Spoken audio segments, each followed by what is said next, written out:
Hey guys, welcome back to the next episode of the G&A podcast.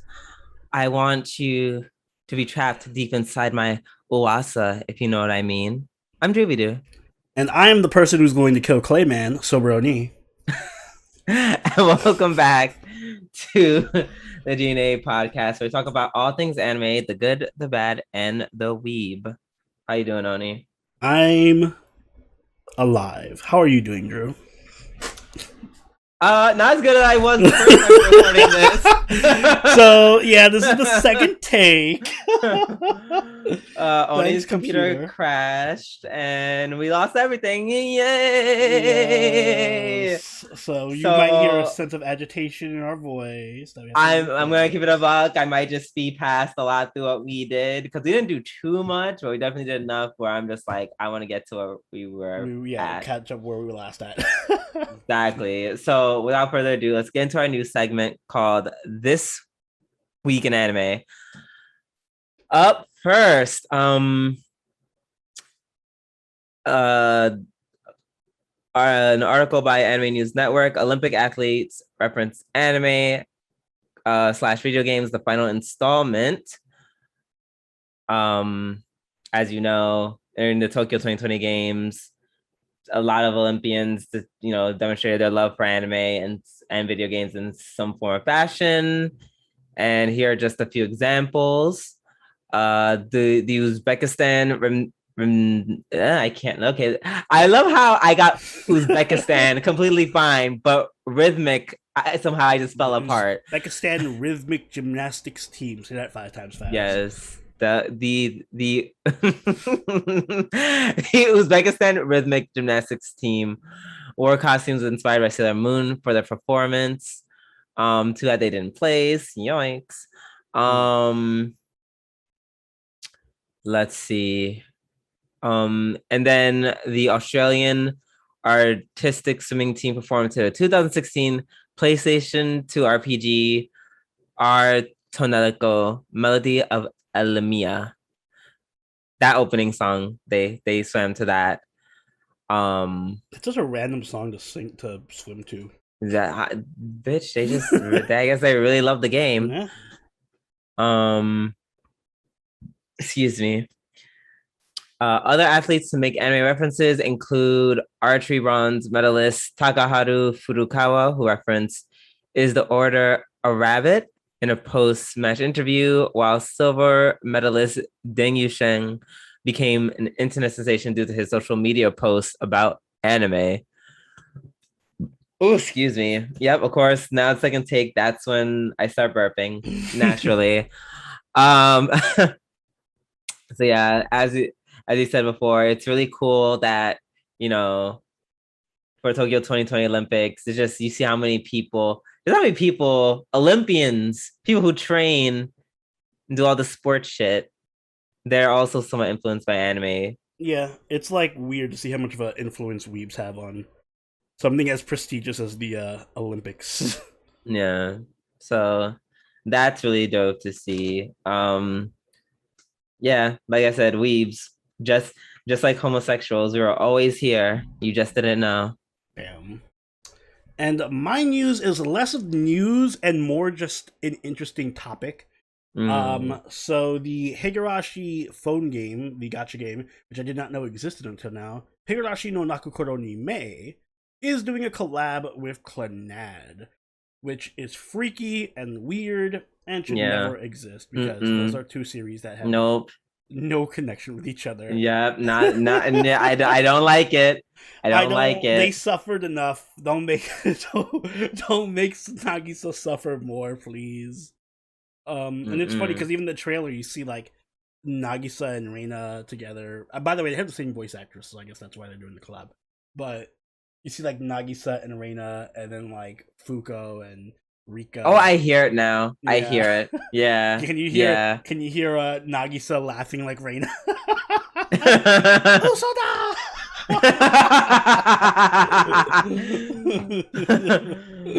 uh, oh my gosh. Yeah. So and I asked Tony before, I was like, why is there a Higurashi mobile game? Yes, it doesn't make sense.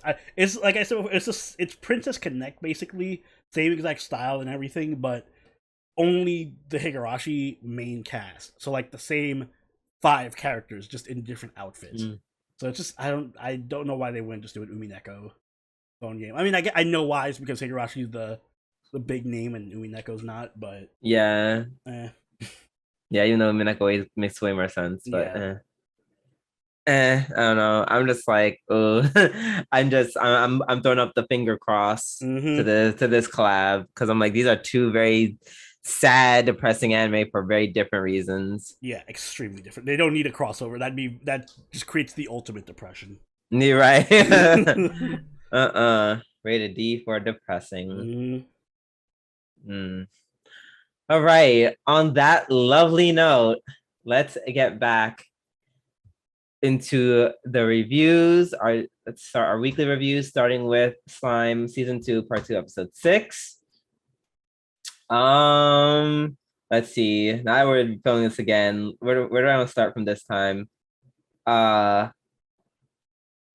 it was I'll still start like I started last time, saying yes, this is yet another episode of talking. Hooray! Love to see it, but this talking, like, it was a better talking episode. It actually had felt like it had a lot more purpose. Yeah, it was opposed to like the past 5 episodes. Exactly. There was like more stakes involved, and they did more of the characters. We got a bunch of new characters, new Demon Lord characters. Yes, best Demon Lord Guy. First of all, Guy Crimson.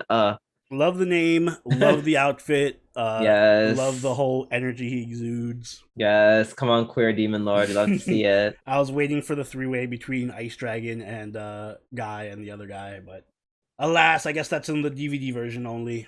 Yeah, so the exclusive that can only be found on nhentai.net. Yes. And I think overall the episode was really strong. Like I said last time, it's building up to this big fight where I think a lot of these Demon Lords have their own agenda and they're going to end up clashing with each other and taking sides. And I feel like I have a real strong Soul Society vibe from this arc in Rimuru, in Slime, where it's like Rimuru has these little. He's just doing his own thing, but he's like upsetting this giant hierarchy, and it's like gonna come crumbling down because of him. Yeah. I don't think it's gonna be that crazy, but like ish. Like it'd be cool if I was proven wrong, but let's hope Drew's wrong. All right. Yes. I want my hopes for this series to be, like, I guess lived up to. I don't like if they put me through those first 4 or 5 episodes of the just talking, it better have a good payoff. Also on a not related to that, fuck Clayman. Oh yeah, fuck him. Yeah, fuck Clayman. You were saying, I will say the first time he punched Milim, I laughed because it was giving me very much Rika in the latrine vibes. Yeah, the episode did a good job of making me care about Clayman in the sense that I want him dead now. Before, I didn't care at all. Now he's a piece of shit, and I can't wait to see him die a horrible, miserable death at the hands of Rimuru. And also, fuck the Harpy girl as well. I can't believe they did Milim so bad. Like, she came in so they did her dirty and nice. And yeah, that was hard to watch. Oh, assholes taking advantage of her. Yeah. I don't think Frey's getting out of this one unharmed. Good. Is it bad that I want to make, like, you know the things where it's like, if you heard of X and Y and Z, have you heard of X, Y, and it shows you a picture? I want to do like something in the show, like a picture, and be like, it'll be like Rika in the latrine. I think it's fine. I just had to say that rhymes with that. Like a bunch of like pictures of anime girls being thrown against a wall. Like no, not that. Like kind of like rhymes. Like oh, I don't know. Like, oh, you heard of water with too much chlorine? That have you heard of? And then just see a picture and it's Rika in the latrine. Exactly. I want to do that, even though I'm gonna go to hell for it. But yeah, you will. It's an instant ticket to hell. So. Instant. Well, you know what? If such a thing exists, I will have a great way down. Worth, absolutely worth. All right, my my indignation aside, let's move on to Koyashi. Koyashi-san, Chino Maidragon S, episode 6. Now, as I was saying before, I was so rudely interrupted by Oni's computer crashing. Oni, you still there? Yeah, I'm here. Oh my god! Quick before the computer crashes again. So as I was saying, this episode, it was cute. It wasn't the strongest episode by any means, but it was fine in the sense, like, I feel like each segment was better than the last one. Oh, that I wouldn't agree with. I think that it was an up and down episode for me because the middle segment was the weakest one for me. The whole Fafnir thing. I don't know. Maybe it's because I'm not a big fan of Fafnir and the guy. Yeah. Take, right? I'm not a big fan of them. I mean, like, they're okay as side characters. I just don't like when the episode's like focused on them. I mean, it was focused, but it had like the other characters in it. That's why I didn't mind. I don't know. I didn't find it particularly funny or anything. It was just like okay, no, yeah, you're right. I think the middle part was the weakest. The first part was pretty good, only because it was like funny how he kept doing all this. The boy kept doing all this funny shit to try to get one up on Lukoa.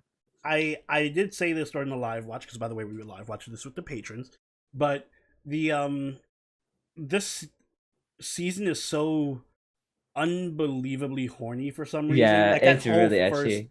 This is like this season of Maidragon is the closest I've ever seen KyoAni doing, or to go to doing a full-on ecchi series. Because that whole first section was just literally Lukoa naked for half of it. Yeah, right. Yeah, this whole season has just been like it's so weird because it's ecchi, but it's wholesome ecchi though. Exactly. I would say, okay, I say this one. This episode was just like kind of, it's definitely bordering more towards ecchi. I think the other ones were definitely more like, haha, joke. We have big titties, but it's a joke. This one was like, I'm Lukoa, look at my breasts. Like Lukoa and Shota have a weird relationship because at one side it's like, oh, it's cute because she needs a place to stay in. They're like, I don't want to say like mother son because that like yeah, she's definitely she's not clearly that. Trying to fuck him. I don't know. I don't big sister, little brother, but like big stepsister. Yeah, definitely. Yeah, definitely is the some One-san vibes. Yeah, the porn version of the big sister, little brother. Yeah, like literally what you would imagine. Like if you typed in like stepmom fuck son, like yeah, this would be it. This would be at the top of the list. It's like watching a porn where like the older sister fucks the little brother, but then after they fuck, they have like a nice day out in the park or something. Gross. Yikes, coming that from my head. But yeah, no, so it was fun, and then it had like a nice moment after. Yeah, and then it was ruined subsequently by Lukoa being like, "By the way, I still want to fuck." Yeah. Yes, that part. Let's see, the Fafnir part. It was just the guy. I feel bad for not knowing their names. I think it's Takuya. I like he's by far it's Takuya, yeah. He's by far my least favorite character in the show, to be honest. So I don't remember his name. It's like and that's not even his fault. It's not that there's anything wrong with his character. Yeah, he's just there. Yeah. He just exists. And he's just a weeb. It's like out of all the characters, like that's like he's just the normal weeb who just lives with the dragon. I kind of wish they did more with him being a weeb. I don't know. It's just like he doesn't really do much.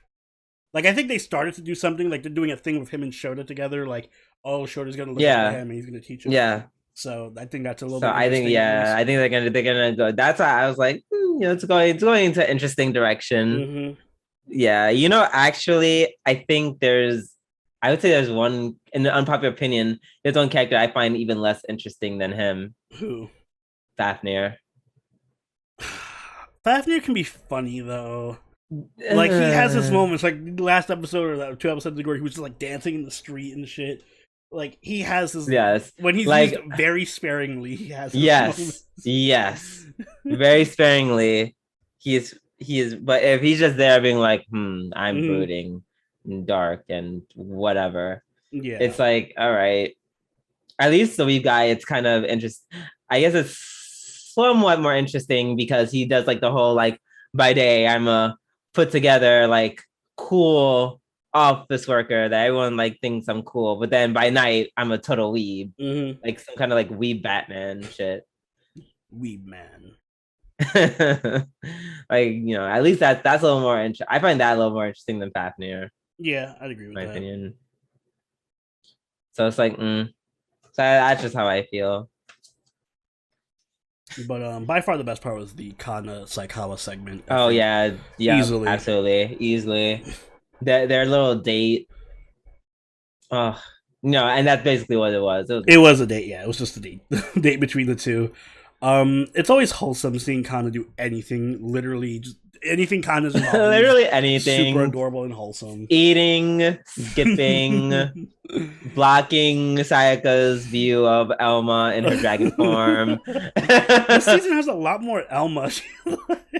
Which I'm not against. Yeah, I'm not because it's always her just being kind of stupid. I just love her where she's like just like wiggling her head. She's like in her dragon form, that woo, I love the water. Like that was really funny. I also like how just like oblivious Kana is a lot of the time, where she's like, what's like how I was doing the whole fucking potato thing, putting the potato in her mouth, the Lady in a Tramp thing. And then Kana's like, I don't give a fuck, I just want this potato. Yeah, right. She's like, I'm hungry. And I'm like, girl, that's relatable content. Like if a woman was like, here, I'm having out this like super delicious steak that Wagyu beef, and I'm literally, you can have a piece of it for free. You just have to like bite the other end, and we have to do Lady and Tramp thing. I'd be like, sure, that beef looks delicious. What say you? Are you so bold? I'd do it for some Wagyu, yeah. But I enjoyed that, and I enjoyed the joke at the end with the CG. Even though it wasn't. Oh yeah, it was CG. What? It was CG. I was like, what? I was like, that was pretty. That was so funny. That was. Yeah. That felt like a very Psyche K moment. Well, I haven't seen Psyche. I've seen little clips and stuff of Psyche K. You should watch Psyche K. Psyche K is actually. It's so stupid. Like it literally, like it's actually really funny. I like recently finished it like last week, and I'm actually kind of sad that there's no more. Really, really funny. Like it's one of those anime that's like it's this very, very quick joke one after the other other. That's what it seemed like. Very ridiculous. Yeah, this is a good episode. Yeah, overall, as always, good episode. Yeah, from Kabayashi. Absolutely. All right, let's move on to Higurashi Nonaku Koroni Sotsu, episode 8. Episode 8. I don't know how to feel about this episode. Makes me feel weird. I understand. Because it was good for the wrong reasons.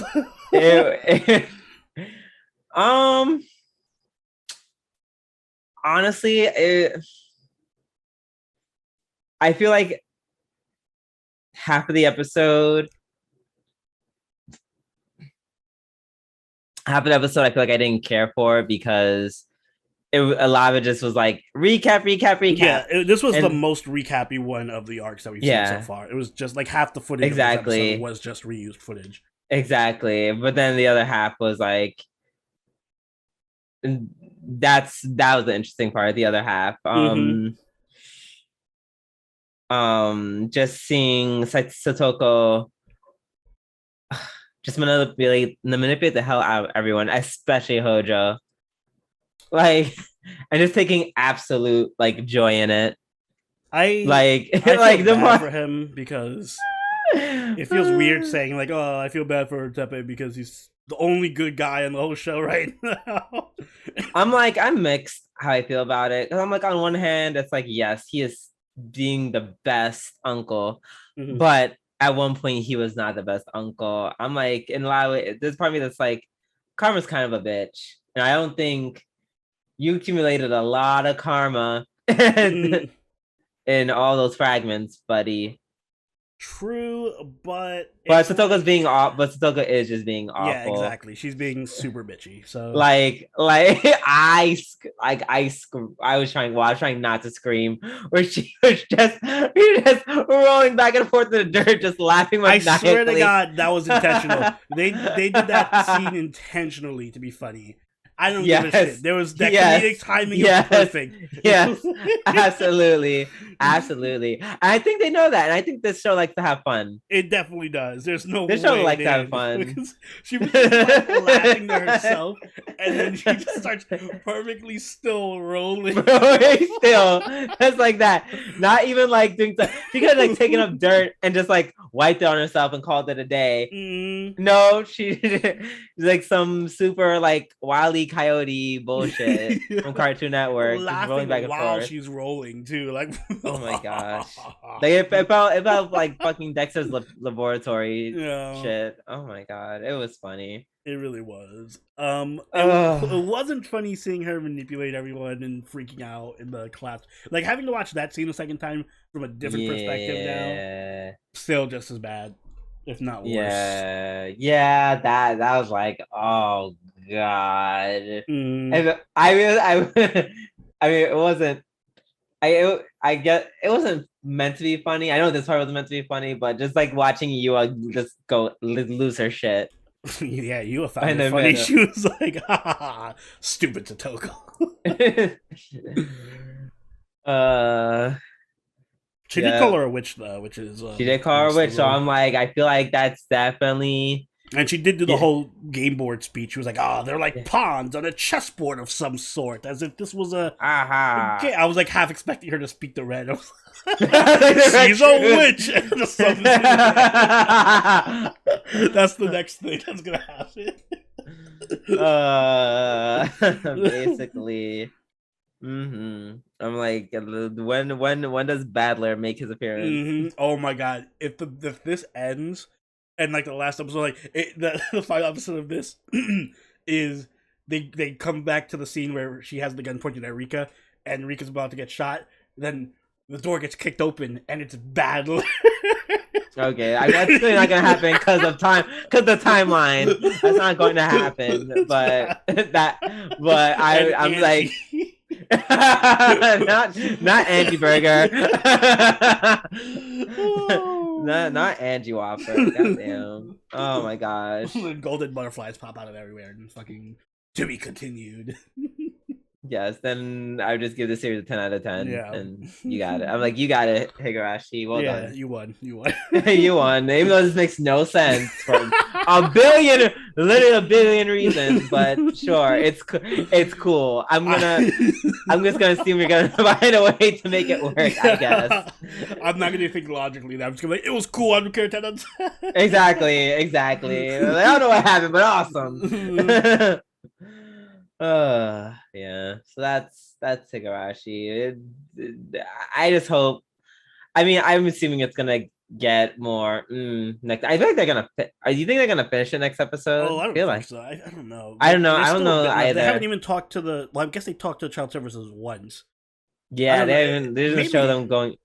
I mean, you don't see Satoko. You don't see Satoko during the whole thing, so maybe they won't show that as much because it's like That can go both ways. It could be like you don't see Satoko as much, so they can skip all of that, or it could be like Satoko went on a whole side adventure while everyone else was doing that shit, and now she has like a whole thing to do. I mean, if they do that and the side adventure is like interesting, then I don't care. Then that's fine. So yeah, let's hope either that happens or they just wrap it up and we can move on. So listen, we are at the halfway point. So I want to get to the action. I want to get back to the present time, please. It's exactly. 20 episodes. Please and thank you. All right, let's move on to Genjitsu Shugi Yuusha no Okoku Saikenki, episode 7. This opened up very different than the other episodes. It had a fun first half. Oh yeah, the whole Soma using dark magic to possess this doll thing.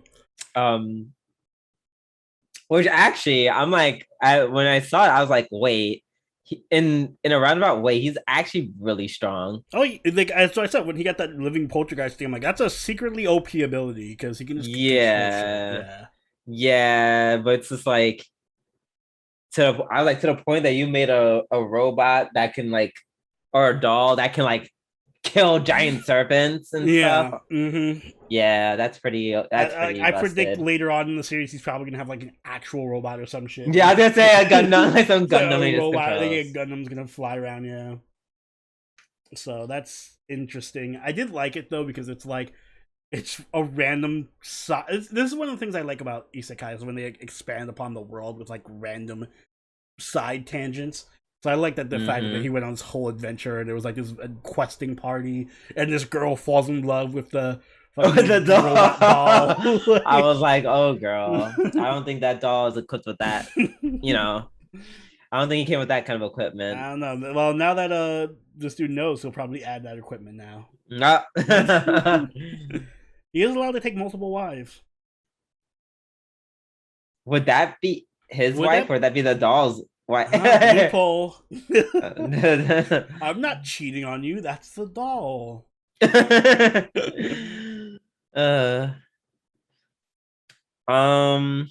yeah.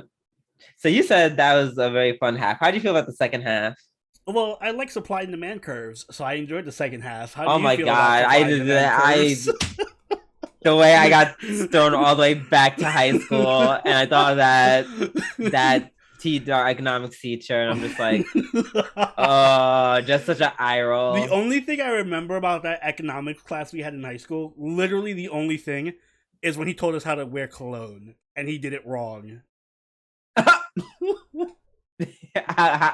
How did he said like you have to spray it in the air, but like he did like 10 sprays, like like a machine gun, and then he just like walked around the mist, and I'm like, dude, don't. Way too much. I mean, I don't think you need that much. That's what I mean. Like, you put way too much, and the whole classroom smelled like cologne. Yum. ... I just remember that time I wrote a paper on a. This is so fucked up because we went to a Catholic high school, so just me writing a paper on this, and I'm thinking about it, I'm like, that's kind of fucked. And if it was anyone else but him, I'm pretty sure they would have been like, no, you can't do this. But basically, I did a cost. Your cost benefit analysis. Cost benefit analysis, that like that 1-page paper. I did mine on like having a baby versus you're ahead like of your avoiding time. it versus having an abortion. You were ahead of the curve. I was just like, hey, so you had this baby, but you know, according to this website, usually it costs this much to have a baby, and abortions only cost this much, and plus healthcare, and like. I forgot what I did mine on. I think it was just like video games. Like, should I buy a game or buy a book or something stupid? should you have a kid or? I'm pretty sure I did it in like the lunchroom before it was due or whatever, like the day of. Oh god, that's terrible. And that's how this episode was, basically. Oh, No, not terrible. I enjoyed for real. I do enjoy the economics, so I know it's gonna be boring to a lot of people, but it wasn't the most exciting thing, but it was. I kind of like the main character. I like how he's like, all right, exactly. Off, I like that it's like he breaks my suspension of disbelief though, because there's no way any fucking young kid, like what is he, 18, 20 years? He's not. No one's this smart when they're like this young. Come on, like they could have made the character older. Don't make him like a fucking super genius. Exactly, or at least establish him as a genius. Or like something. I don't know. Like it just feels like if I pick up a random Japanese kid, he's gonna know all about. If I build a port here, it's gonna improve the efficiency of the supply demand. You know, would have been dope. What? If they would have like ripped like the execution from do you remember Slumdog Millionaire? I never saw it, but I know what it's about. So basically, oh, you mean like the same premise where he like his answer comes from everything. His answers come from like a real life experience that he had. Really cool, actually. That would have been great. That would have been great. So at least that would explain why he knows what he knows. Like, oh yes, I know this because as opposed to him, as opposed to him being a walking encyclopedia. Yeah, exactly. Yeah.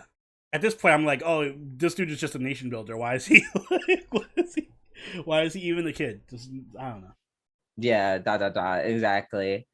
Like the way he like broke that, like he broke down how like the earthquakes and tsunamis work. I'm like, wow, he's making me feel stupid because I'm like, oh, right. I'm like, I mean, I never really had a class on earth science, and I don't count anything from middle school.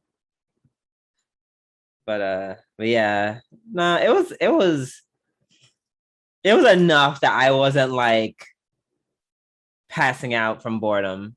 Yeah. Well, at least it had a little interesting tidbit of like the local lore and like, oh, it's a dragon or whatever. No, I forgot what they thought it was. It was like a dragon that destroyed the land or something. I don't know. Or something. I was too engulfed by the economics. I didn't care about the old man. Yeah, that's why I couldn't have been the king. I would have been like, get out of here, old man. We're building a port here. Also, I love how everyone's reaction to him, like once they realize he's the king, like how they treat him before versus they're like, oh, heka, like I couldn't have been. I'm like, oh yeah, you know what? I'm the king, bitch. Give me your head. You're dead. not you trying to behead old men. I'm an absolute tyrant. So.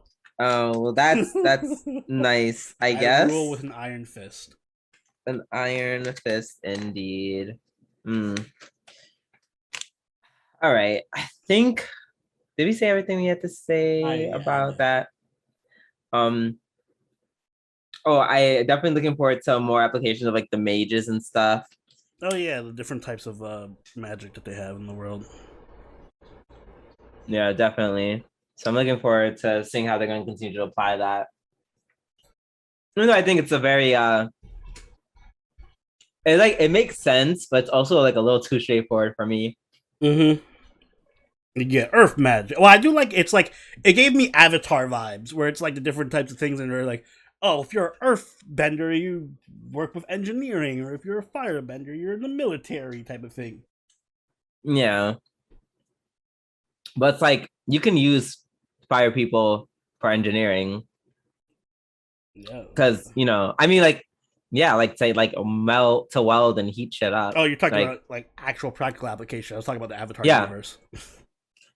Oh, well, we're not in the Avatar universe. I'm talking about in like in Genjitsu, in like the. Oh yeah, fine. If you want to be like, I mean, they might as well. Like they're. Well, that's gonna be what he's got. Probably gonna be his innovation. He's gonna be like, guys, you can use the fire people to like create steam with the water people and stuff, right? And yeah, exactly. Sokka.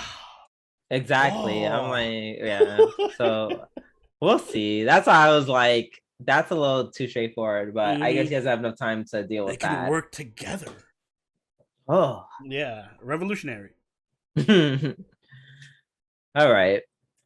Up next, we have Magia Record, season 2, episode 3, episode 3. So they were trapped inside Iroha's doppel, which was the Uasa itself. Yeah, so it got convoluted at a certain point because it felt like it was very much Inception-y, where it was like, Yeah. we're in a doppel inside of a rumor, inside of Iroha, inside of a doppel. I'm like, what? Right, exactly. Very much what I felt like. And I did appreciate that it gave like it was actually a good episode for like character building with them and stuff and Iroha and Kuroe, yeah.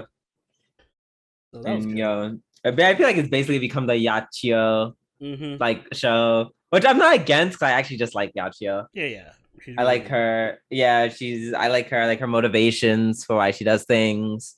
I also think this episode was pretty shaft and that was kind of creepy.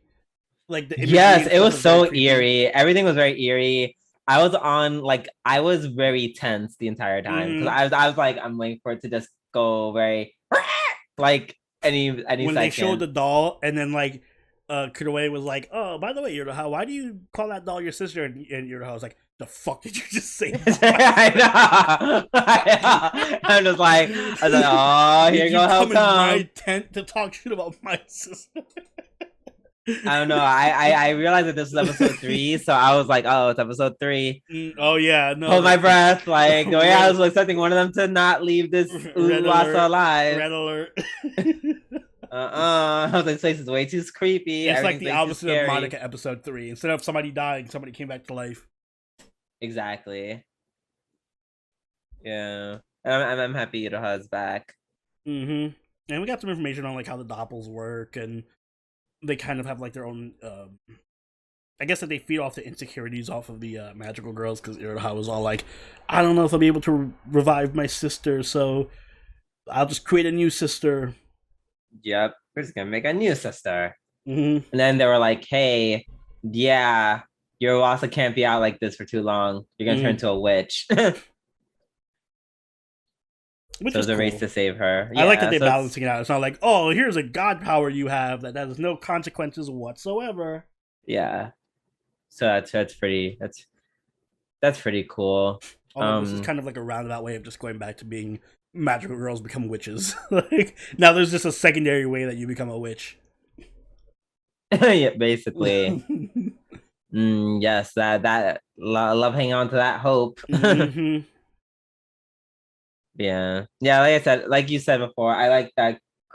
I do like that Kuroe at some point was like, okay, I might as well just fight. Like, yeah, she was like, all right, time to fight. Yeah, about time.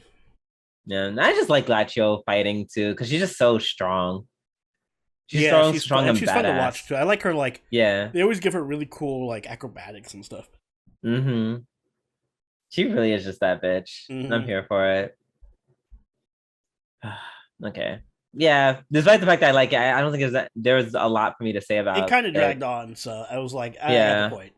Yeah, we get the point. Iroha's going through it. Let's go rescue her, shall we? Thanks. Thanks.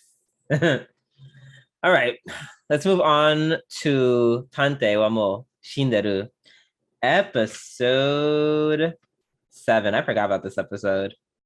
So it's a continuation of last week. We had the little girl with the pink hair, Alice. Now she's a detective and she's working with. This was a very this show gives me whiplash every time I watch it. It's so weird.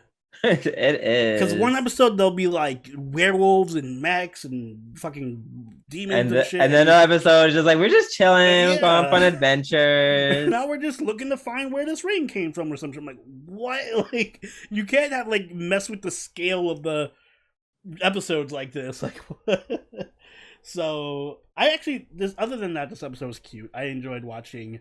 Yeah, like it does what the show does well, which is the character interactions and the dialogue. Just Siesta and Kimi. I can watch them all day and never get bored. Especially drunk Siesta being like, oh, I'm in my feels. Yeah, and then regretful Siesta the day after she's trying to drug Kimi.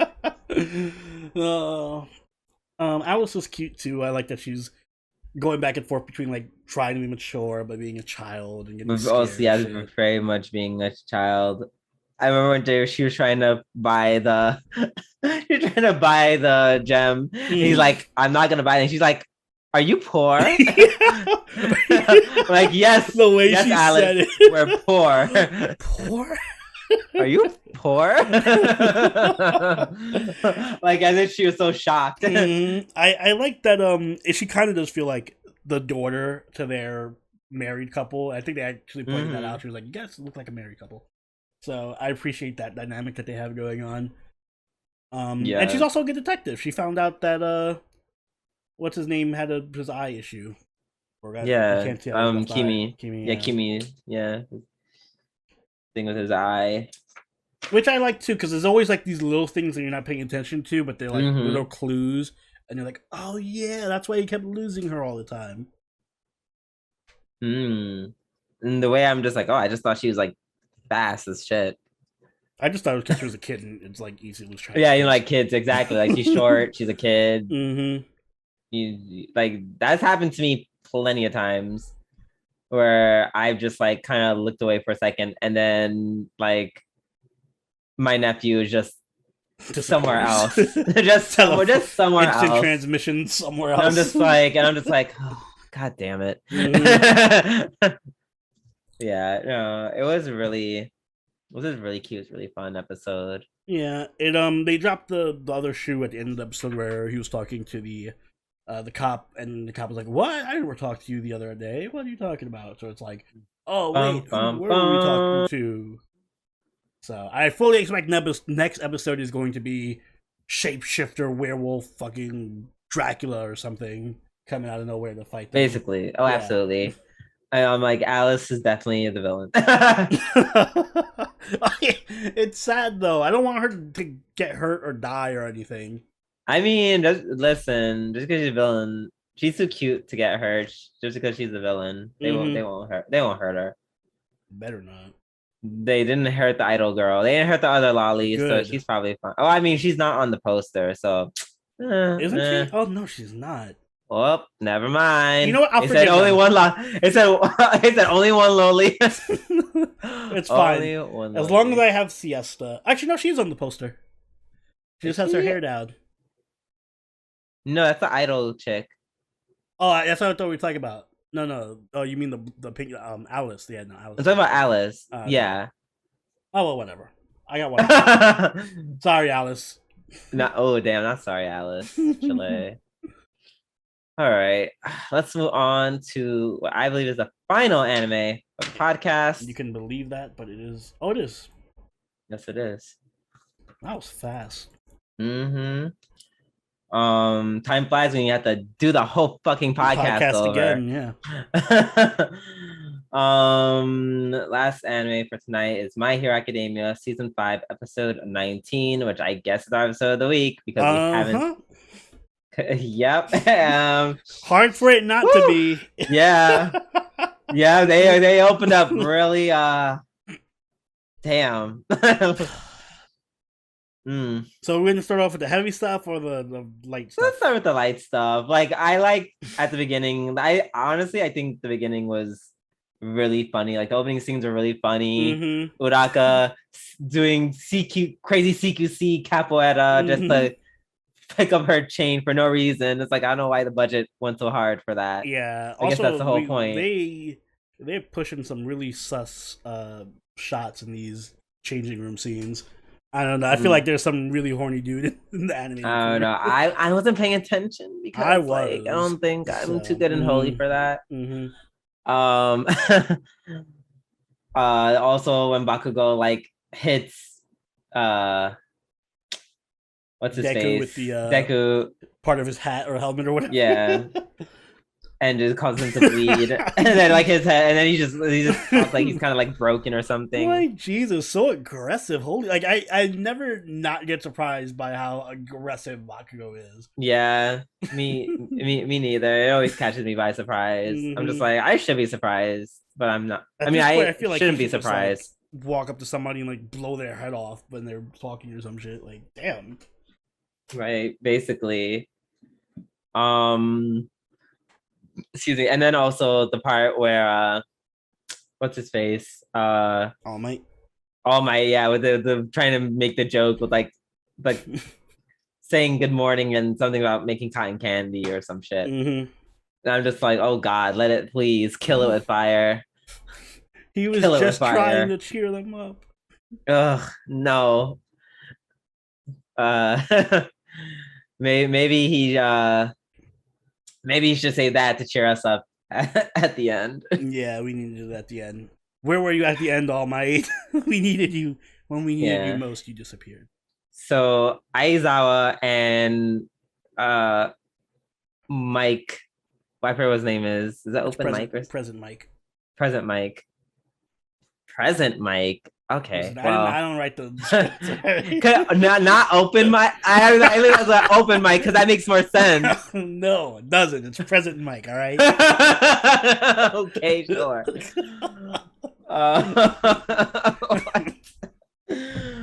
Uh, so yeah, you can see that they're very tense, and they learn that someone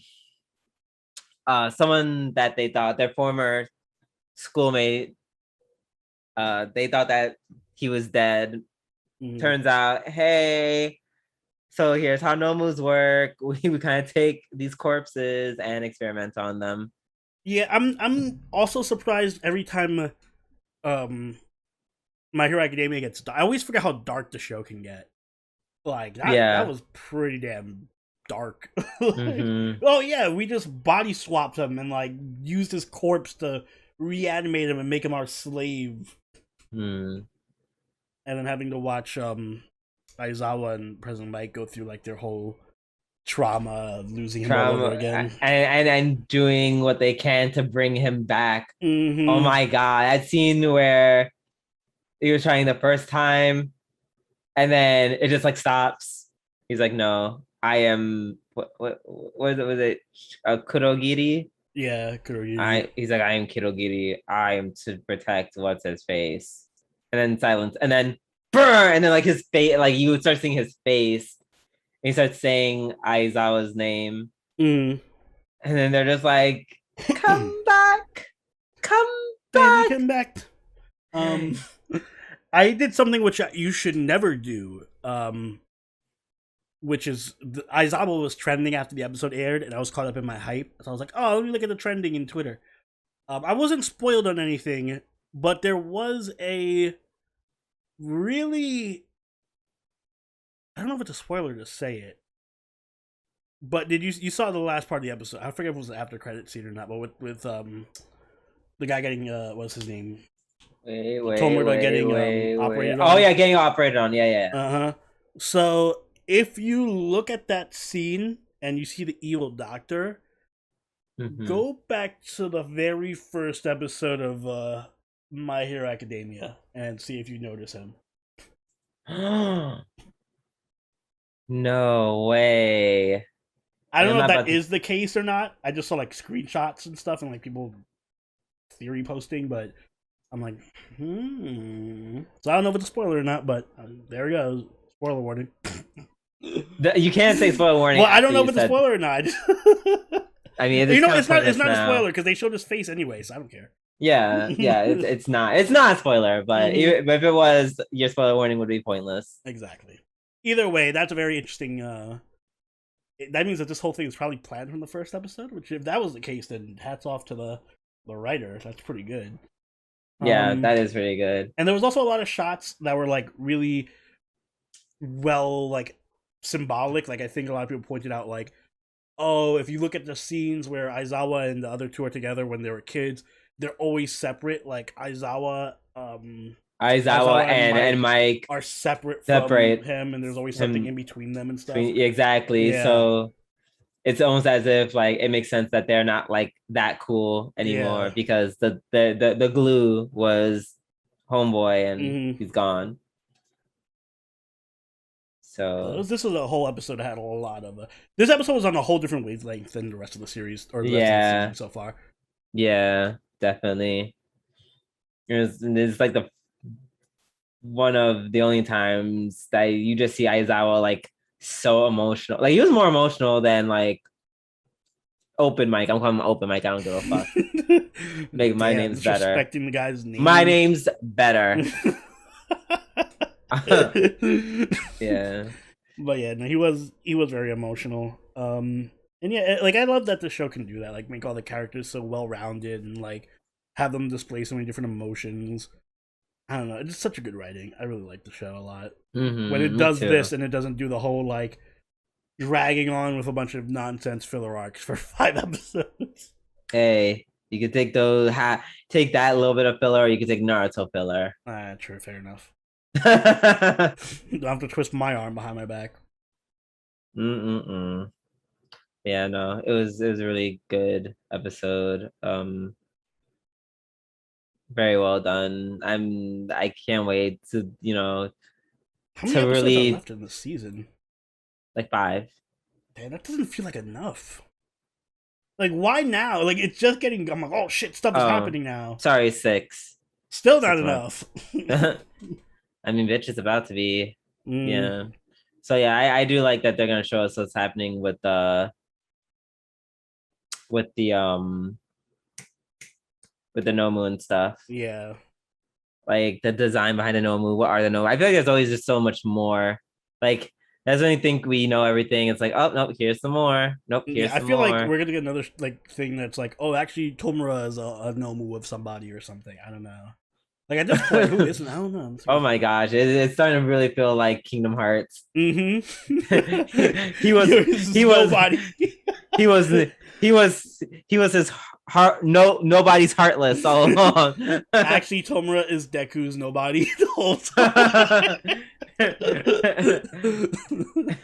and Deku and Bakugo share one heart. That's why one's a dick and one isn't.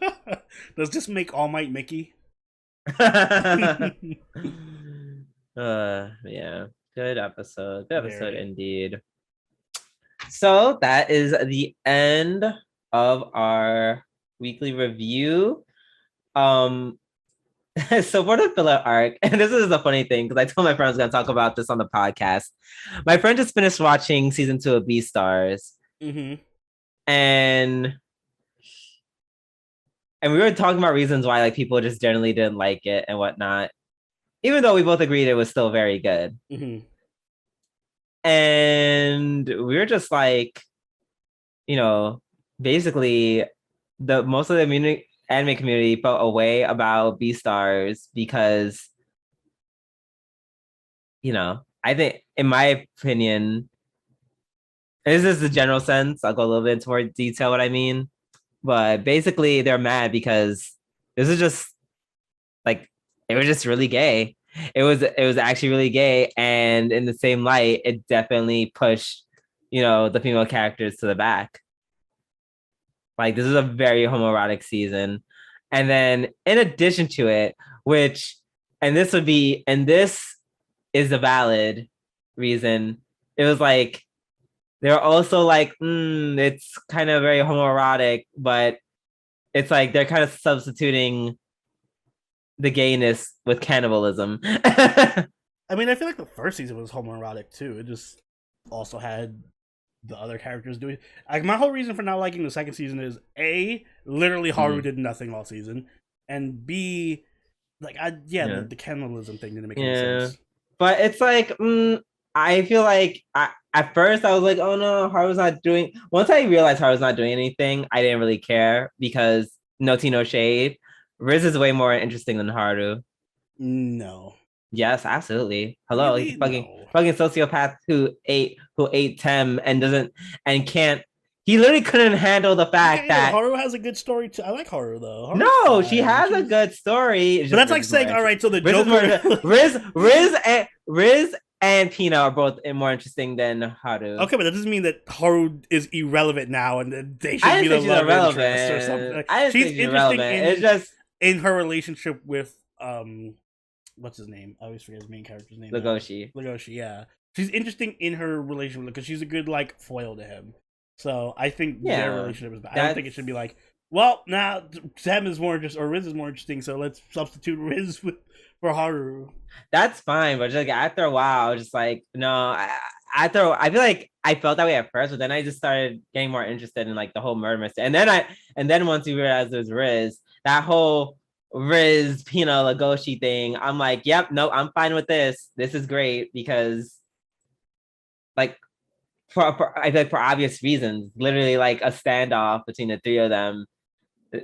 That it's like at any time, like a delicate balance. At any time, shit's gonna go left, and they're gonna kill each other. You can have that, but have like Haru not be completely worthless and doing nothing. Like the whole thing is like, why wasn't she there to help Legoshi doing anything in the season at all? Like I don't know. I feel like I don't know what could she do. Be there, supported mentally. She doesn't necessarily have to be there to fight with him, but like she was like his emotional and mental support. But no, he just like fucked off the train with the panda. Though. I mean, was she though? Because literally, like episode 2, she was like, "Yeah, I still love Louis." I still but that's love my point. Louis. Like they never, and then they just kind of blew that whole thing off. Like the whole point of the first season was him to like reconcile his feelings for Haru and be like, you know, I actually like her for who she is and not because she's like. I think the second season, and that's true, but I think the second season shifted to, they're basically was just like, let's see what happens. Let's do season 1 all over again, but let's see what happens when it goes horribly wrong. Basically, I feel like let's put if the shoe was on the other foot, I feel like you would not be taking it this way. Like if it was like. If it started out with like Louis and Legoshi being in a relationship, and then the second season came and it was like fuck Louis, now it's all Haru and Legoshi in a relationship, you'd be just as pissed. Like, why the fuck isn't Louis doing anything? I don't know. Is like Haru being like a bad bitch and trying to take out Riz? It wouldn't matter. It would still make no sense for a character that's already established to be important to another character to just fuck off and not do anything. I don't like. It doesn't make any sense. I don't disagree. Like, imagine in Dragon Ball Z. If, like, after, you know, Goku comes back to Earth after Frieza or whatever, and then, like, androids are coming, and Goku was like, oh, fuck off. I'm not... Like, Goku just didn't show up. He was just, like, off, I don't know, fucking Chi-Chi or something, but I also... And be like, what? Where's... No, Haru does... She's a damsel in distress. She's not the main character. She was not a damsel in distress. See, you're downplaying Haru's role. This is what I don't like. You're just like, oh, Haru's just a whatever character. That's wait. Hold on. No. I call her damsel in distress because you're comparing her to the main character who fights and fucks everyone up. That's Legoshi. That is Legoshi. See, you made an improper would you prefer comparison. Like, Vegeta? Because she's literally the second most important character. She's literally there with Legoshi. You can't use Dragon Ball. You use Dragon Ball Z, but the fighter is not. She's a main character of the series. She's not a side character. That's like calling her. She's literally. I would call her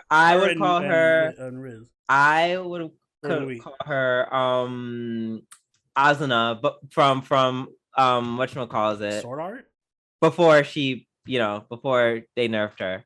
That's not a good thing either if you're comparing it to Asuna. Like, I said before they made her into damsel distress. So then a very important character, the secondary character, like the second you could be she's an important character. But I don't think. And you know the reason why Sword Art Online is one of the main reasons why it sucks is because they took a very important character like Asuna, and then after the first season she was completely worthless. Just like V-Stars is doing. So thank you for making my argument. We're like, oh yeah, this really cool, awesome character that had a bunch of development. It was really important. Fuck off. Lots of development is stretching it. You're just downplaying her. She was the main entire focus of the first season. And that's fine. And that is fine. I don't know. It's just I think no, I said development. And that's the thing. I wish you would have gotten a little bit more development in season 2, because season 1 it was just her literally you say, oh, she's not just a damsel in distress. I'm not saying she just isn't, but that's like you have to admit that's literally like a really, really, really good if I had to use a phrase that everyone could understand to describe her. I wouldn't describe her that way because she's not a damsel. Like, she doesn't get captured. It's like, oh no. She literally gets captured. She literally gets captured by a bunch of lions. What's she gonna do? Fight the lions? No, but that still makes her the damsel in distress, and that's not even like a derogatory statement. No, because damsel in distress is like a personality trait. It'd be like, oh, I'm always the helpless woman who can't do anything. Like, no, she fights. But that's what that's kind of was She her doesn't. shtick. She gets because she was bullied a small. specifically because she fights against her bullies. Like the whole her whole introduction scene is like girls bullying her and then her telling the bullies fuck off and then like them beating the shit out of her for it. Like that's her character. Yeah. She gets beaten up all the time because she's a weak bunny, but she's Okay, so yeah, like she's weak on the food chain, therefore she would naturally need to be rescued. That's a damsel in distress. No, like it's not, that's not her personality though. like that's like saying Lois Lane. That's like saying Lois Lane isn't a damsel in distress, even though in the Superman series she was just as cheeky as Haru was. Lois Lane was very cheeky. It was not about being cheeky. That's the whole contrast between. All right, the whole contrast is Legoshi looks intimidating and tough, but he's like weak and fragile, and that Haru looks weak and fragile, but emotionally she is very strong and tough.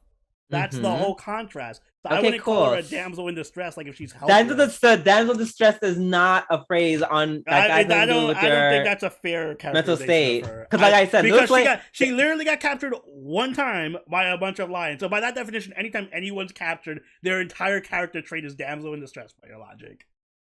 No, I'm saying in her case because she was just a more vulnerable person, physically speaking. She's a more vulnerable person. Okay, so but that's all right. So that's not her character trait. Like that's just she's a bunny, so she's physically frail. That doesn't make her a damsel. I would disagree that makes her a damsel in distress. I mean, she almost got killed by the main character. Would you call Legoshi a tough guy because his physical trait is that he's built like he's tall and a wolf? I wouldn't. A tough guy, that has more than physical implications. Damsel in distress has more than physical implications. It's an emotional implication that she's weak and needs rescuing all the time, which is not the case. Well, that's not how I'm defining it. Well, that's not how I'm defining tough guy then. Okay. Well, either way, there's more to her character than being like a damsel in distress. I don't think it's a fair characterization. Either way, I still. While yes, what she went through was, a lot of it was just. I feel like a lot of it was just her being kind of. Well, yes. So on one hand, she was standing up to her bullies. She's also being confused, also trying not to get eaten all the time. And that made her an interesting character. Mm-hmm. Now, guns to my head, if you said in the next season. That's different because Riz is gone now. I don't know. I still like Pina. I still really like Pina. All right, this is coming down to like you just like the characters, so you're forgiven. That's what this is. I like her. So you'll forgive bad writing because it favors characters that you like, which is fine. Like, I just don't think it's good writing. It's just like if next season of Beastars, I don't know, there was a magical girl or some shit that was really cute. I will agree. I will agree. Then, yes, misplacing Haru was, but I don't know. Because it's the characters that like them not using. It'd be one thing if they were just like, all right, we're sidelining Haru to focus on something else, but they didn't do that. It's like they ruin her character by making her not important to something that her character would be involved in, Like, again, to go back to Dragon Ball Z, fine, we won't compare her to Goku, we'll compare her to Gohan.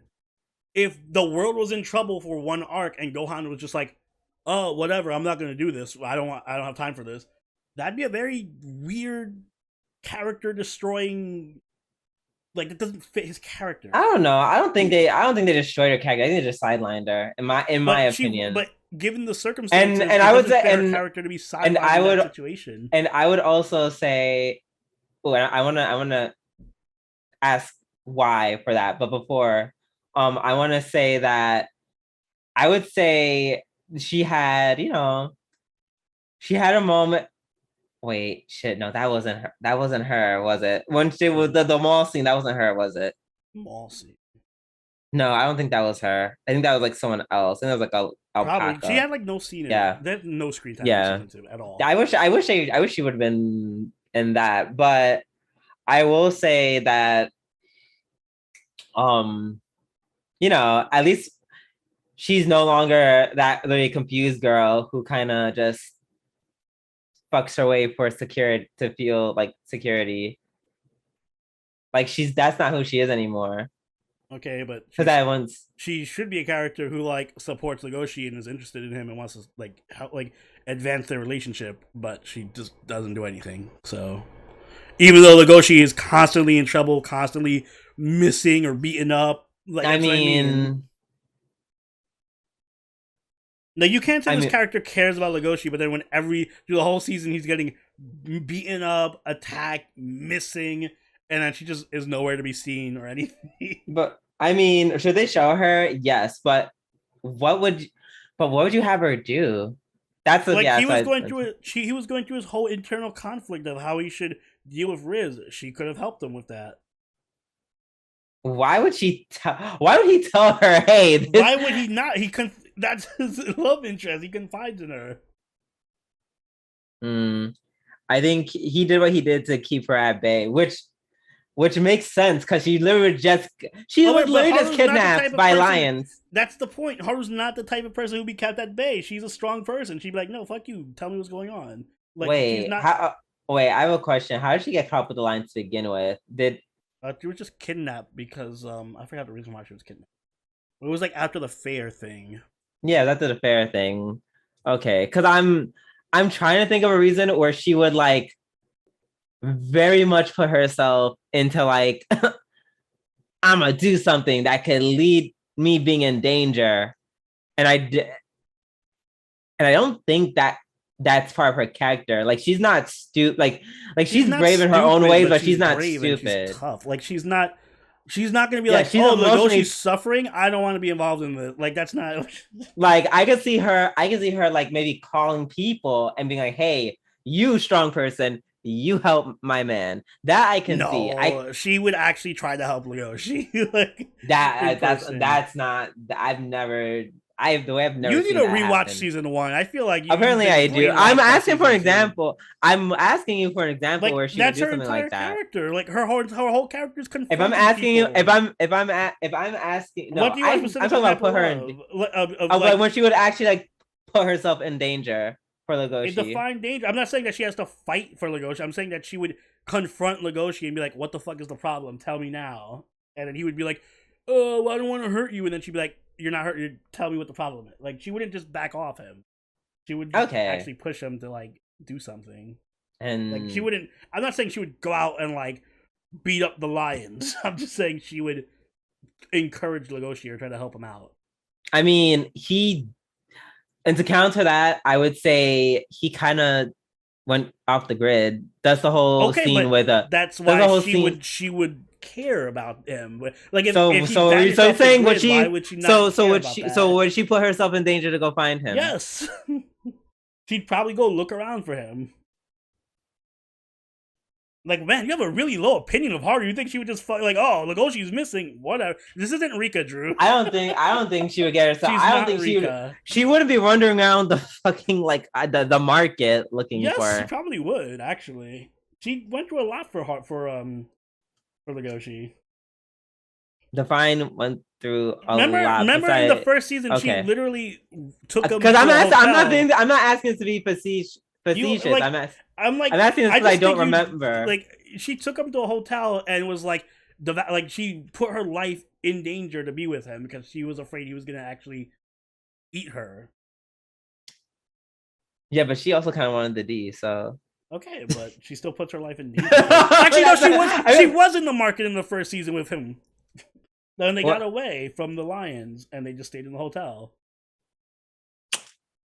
Bitch, that's just them running away. Like, all right, so any example I give you, you're just gonna be like, oh, she was just horny. Oh, but like those are actual reasons. You're just trying to. Those are actual reasons. Those are actual reasons. Trying to justify. Those are actual reasons, though.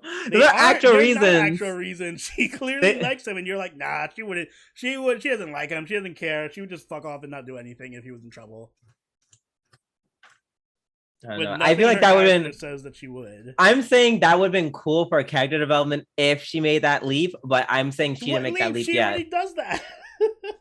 And no, it's already I'm sorry, in her character to be concerned about Legoshi. You're making it sound like that's not her character. Like, what do you think the first season was? I didn't say she's not concerned about Legoshi. I'm just thinking she wouldn't put herself in danger. I think her. She didn't do anything though. She didn't even inquire about him. That's not in her character. Even assuming your false premise. She made a very weak attempt, which I would say is very weak. She didn't do anything. I would have. It would have been cool if she, maybe persisted. Her character was destroyed by the second season. I would say they could use more scenes where she's like trying to find stuff out, but I don't think she would go back to a place where it's like, oh my god, I might die. I just don't think. Drew, you seriously need to rewatch the first season. You have this weird, like, I think the second season had such little Haru in it that you just made up a caricature of Haru as like a girl who's not like who's shy and just stays to the side and like doesn't put herself in danger.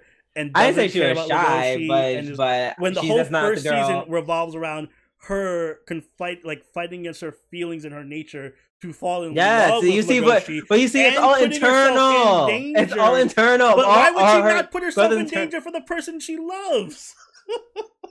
Even in season two, she's not sure of her feelings about Legoshi. She still loves Louis. She still loves Louis, but then she's like, I also still love you. She loves both of them. So at least her going back and forth, that's consistent. It is consistent, but she still would put herself in danger for Legoshi. I don't know. Like, I don't know why you would think she would love him so much, but at the same time wouldn't like. So by your logic, she loves him a lot. She has a very aggressive and confrontational personality, but she wouldn't go out to look for him because he's missing. That doesn't make any sense as a character development. Like, any way you slice it doesn't make her character make no sense. Listen, I can be a confrontational person. Am I going to go into like? Am I going to West Harlem at the dead of night, like because I think my friend might be there? If your hypothetical lover was missing, I'm pretty sure you would at least question where he was, and I would question and ask a cop or two, be like, "Hey, where is this? He's missing." Let me put up fly. You would do something. You wouldn't just be like, I'm gonna be off screen for the next 7 episodes. I agree. She would have some involvement in looking for him, not as much as you would think, because notice how you just moved that goalpost a little and said, instead of throwing yourself into danger, you said put up flyers, talking to cops. These are safe things. My whole argument was she would not fight anybody, but she would be aggressively pursuing him. I'm not saying Haru's gonna fight lions. I said it like 20 times. But she would be... You make it sound like she would just lock herself in the room and call people. Like, no, she wouldn't do that. She would go outside and talk to people. Yes, during the day where she wouldn't... Well, she doesn't have to be out at night to do it. I didn't say she had to be out at night. She would just look. Like, she would make an effort to look. We can agree on that. Yes.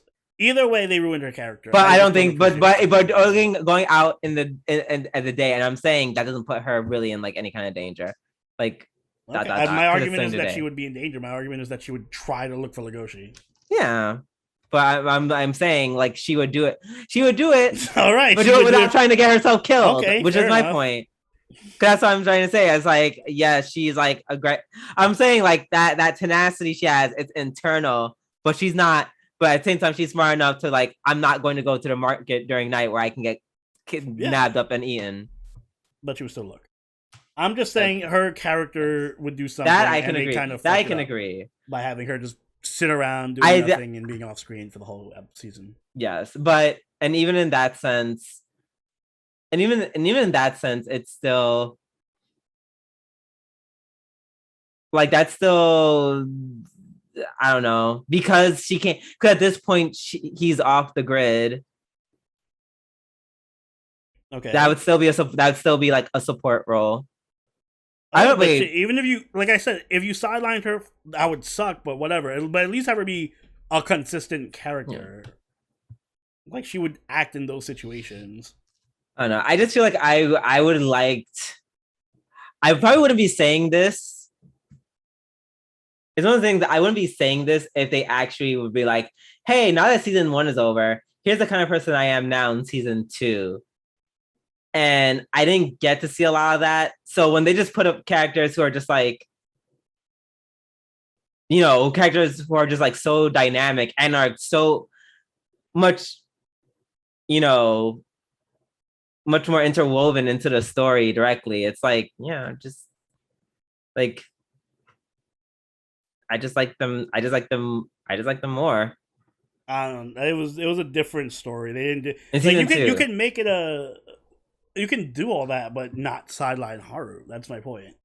And like you don't have to introduce new characters. You don't have to like throw other characters in the garbage. Yeah, I just think they're just. I think for me personally, I just kind of rolled my eyes and dismissed her. The moment she was like, "Well, I still kind of in love with Louis," and I'm just like, "Oh, girl!" Like I think that's when I personally was just done with her. I was like, at that point, I checked out on Haru. I was like, I actually don't care. Well, they could like for the season. So you just don't like Haru. Got it.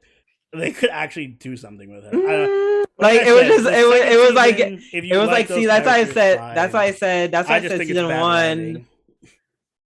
I thought season 1, the whole back and forth, like I was ready for that to be over. That could have been contained in season 1. If you're still doing a season 2, I'm just like, I'm over it. I don't know how you like season 2 more than season 1. It's whatever, but okay. I don't want. When I start like talking about a show, I've never said I liked season 1 more than season 2. This was not the whole point of me bringing this up, because I love season 2 so much more than season 1. I was saying I was trying to make a reason people don't like it because I don't know. It sounds like you don't like season 1 because you're shit talking Haru costume. And she was like, I'm saying that there was never a season 2 Haru, and because she was just for the few episodes that she was in it, she was still acting like herself from season 1, and I didn't care for that. I was just like, no, it was fine in season 1. I don't feel like that's a fair judgment because they literally just threw her. Like I said, they just threw her in the trash. They didn't do anything with her. Yeah, they put her back to like they reverted her character and then did. I would say that's not fair. It's like if the second season of I don't know. Let's pick a show. Second season of I can't even think of a show.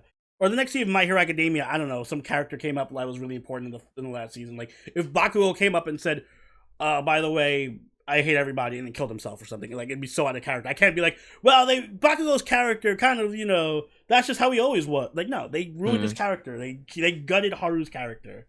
I wouldn't judge her based on season 2 at all. Or as far as I'm concerned, the only Haru is the season 1 Haru. The season 2 Haru is just like, doesn't season 1 plus. Not even. It just doesn't. They didn't do anything with her. They reverted her character and then they gutted her. I guess so. I guess that's what they did. I don't think that's enough to take away from like the goodness of season 2.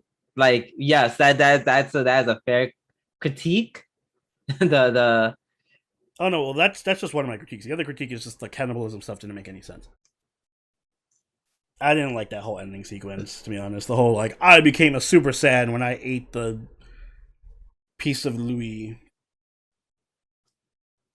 I mean, it's all about like this season 2 is just literally like the repression, excuse me, of self. Like you can't rely on the beast inside, and then doesn't it go counter to the entire message of the show and Legoshi's whole philosophy of not eating? Well, that was for the most of it, and then at the end, Legoshi was like, "Hey, I need to get over this trauma. You need to beat this guy. Let's go eat. Let's go." I didn't. Yeah, it was definitely weird, and like I said before, it was like this weird I feel like it was a mixed gay message. cannibalism eating. It's kind of I'm looking at it crazy, but no. Other than that, like it had it was individual good moments. I was like, season 2 had individual good episodes. It just didn't feel like cohesive. Like when I look at the entire picture, I'm like, these characters are what left out. Wait, who was left out? Haru. Even But what's her name? besides Haru, What's I the would other say. girl? Wait, no, she had more scenes than Haru. She did, but she still didn't do much. What, the whole scene where she's literally talking to Louis? Hello. And that's all she did. I think she was the one who was actually looking for Louis. She was the one looking. She was the one looking for her, not Haru, which is funny enough. But yeah, I think for me, what I like is mostly just like the characters and the characters' motivations. I think like just who they are. I think that's what the biggest thing that made me like it, just like season one. Even though season one had a more cohesive plot. Yeah, Not by much, not by much, but not to... by much. Like season two, I would say the plot was very much there. It was just the ending that was just like what. It was literally just like it was as anime, quote unquote anime as you can get. If there's anyone who's read the manga, let us know how season 3 is, or like how the future arcs are. Does Haru get sidelined? Does she ever come back? Yes. Is she always garbage now? Not is she always garbage. I hope not. That'd be cool. But I love Pina. I just like Pina is so entertaining. Like God, I said, I feel like this would just be the equivalent of if in season 3 all right, so if in season 3 Pina just like got sidelined, they're gonna kill his not even character. Killed off. They just sidelined him, and he became like an emo kid, and they threw him off the side, and then like I don't know, some lowly girl. I don't think they would do. I think what's going to happen. Crazy shit, and I was like, well, this is great. I love this lowly girl. You'd be upset.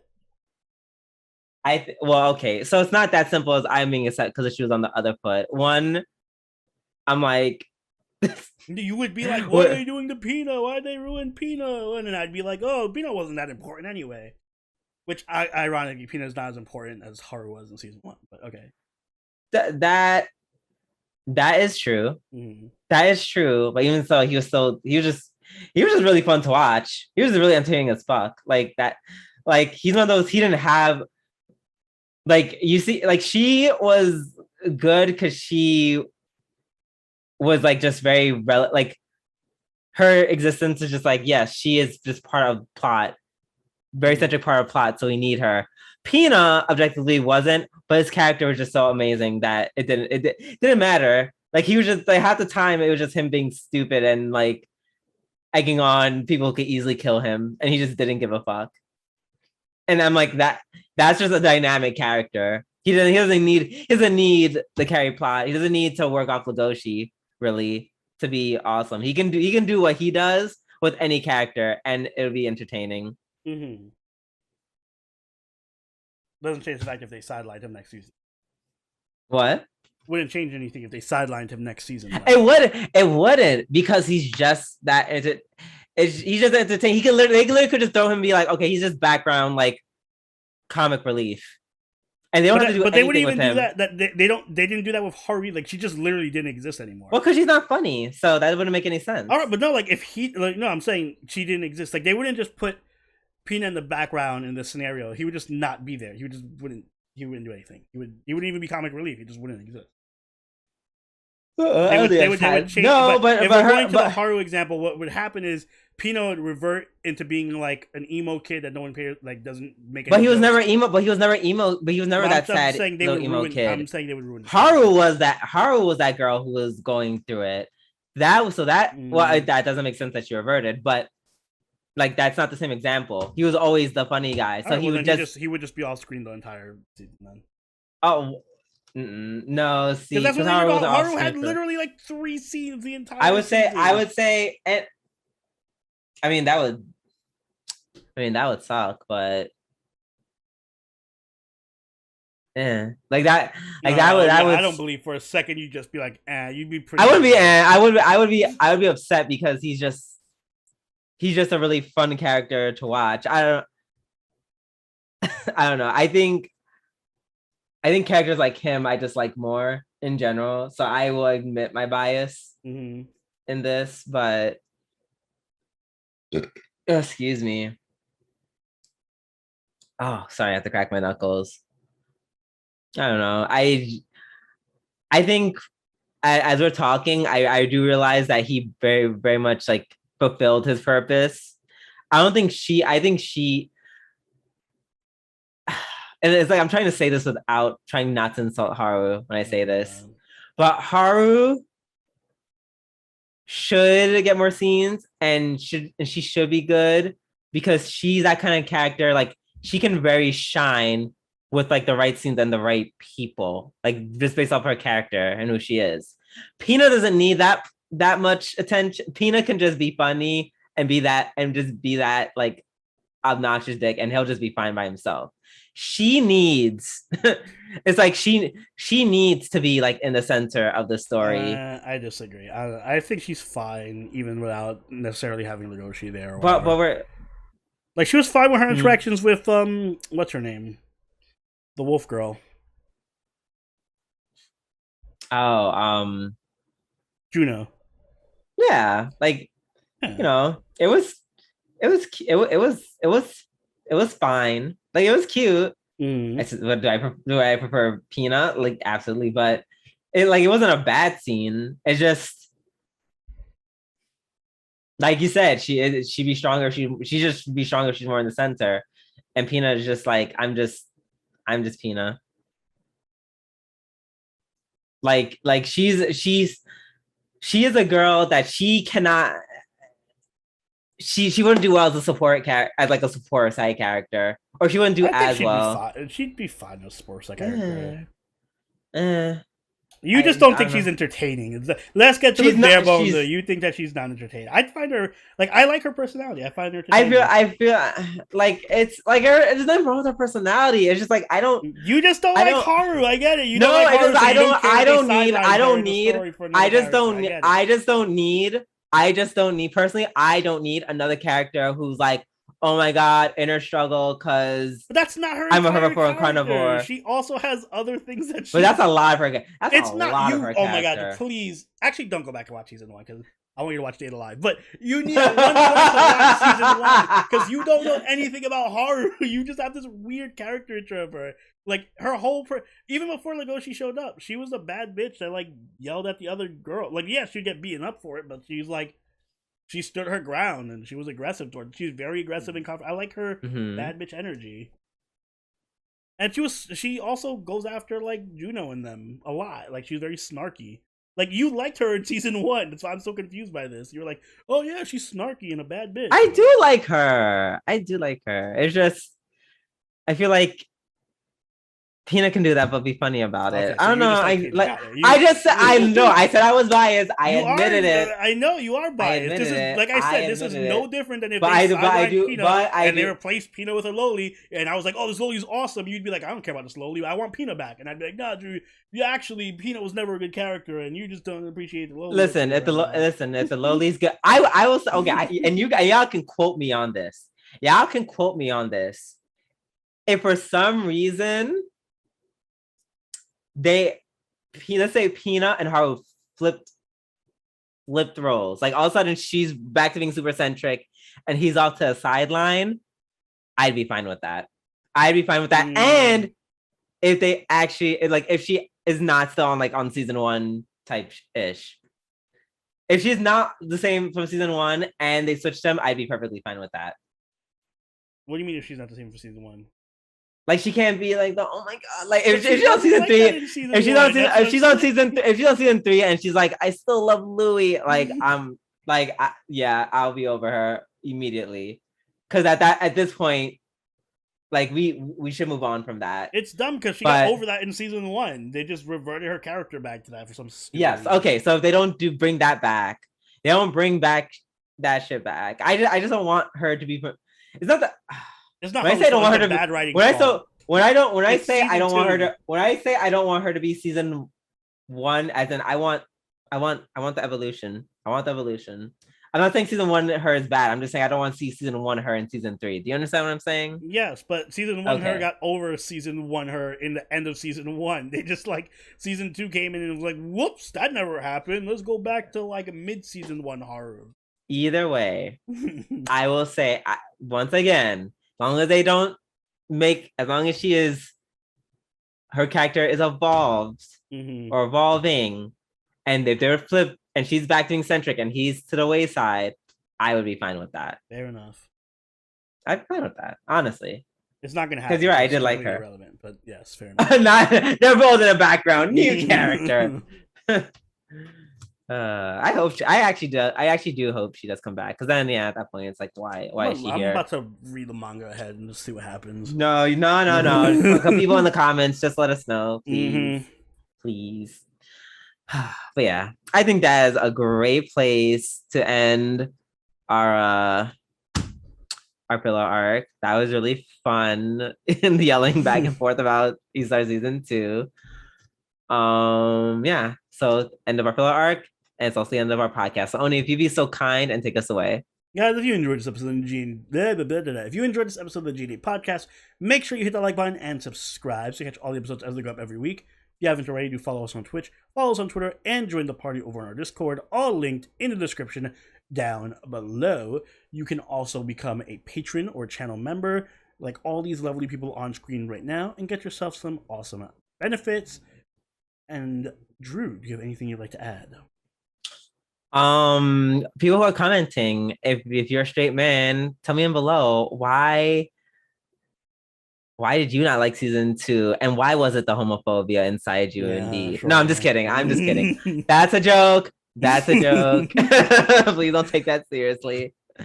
Make sure you guys support Haru in the comments. But until next time, this has been Sobroni and Peanut Gang. No, it's true. It's true, we do. And I'll catch you guys later. Later. Bye.